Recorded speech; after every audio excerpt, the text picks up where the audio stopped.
name is Jaimie Hellyer, and I can change the future.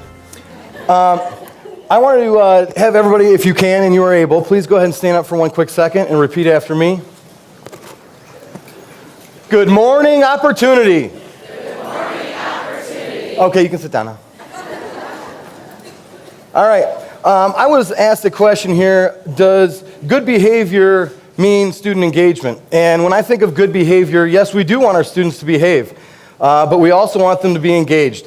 When I think of a compliant learner, they're passive. They're not engaged in dialogue with their neighbors. They're not asking questions. They're not getting involved. And we don't want our students to be part of that. We want them to get involved, get depth of knowledge.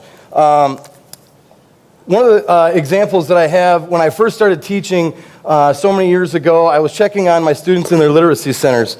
And I went out there to go see how my wonderful ones were doing, make sure that they were involved. I stopped by one of my buddies there at the listening station. And he gave me a look up at me like this, tracking along with his finger. Must have heard the beep, flipped the page, kept tracking along with his finger. I looked over there. His headphones weren't plugged in. So I thought to myself, boy, he sure is not engaged there, is he? Even more recently, my students and I, we jumped into a 2-week-long American Revolution study. We had a discovery box from our wonderful librarian, had lots of replica artifacts in there. We did a timeline. We watched some historical perspectives. I even dressed up in some of this gear. And you know what I got that morning?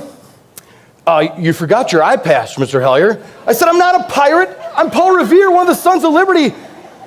Another example of how I thought they were engaged, but yet they quite weren't. So that leads me to be the engaged student. We definitely want them to be involved. We want them to ask questions. We want to dialogue with their neighbor, be curious. And some of our students actually don't want to be engaged, which leads me to the power of you.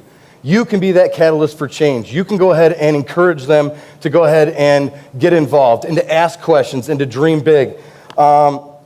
One of the things that I want you to realize is that we have 176 days at a minimum with these kiddos. We've got lots of opportunity to go ahead and change their future.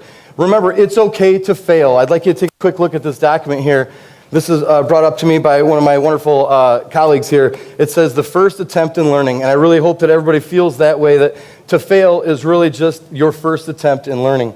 One of the things that we need to do is we need to go ahead and establish a thirst for more knowledge. You've all heard that saying, right? You can lead a horse to water, but you can't force it to drink it. Same kind of thing with our students. We can go ahead and lead them over to the water, but we can't force them to drink it. But what we can do is we can go ahead and show them, model just how appealing and how fulfilling this water is. Hey, come on over here. You want some of this water?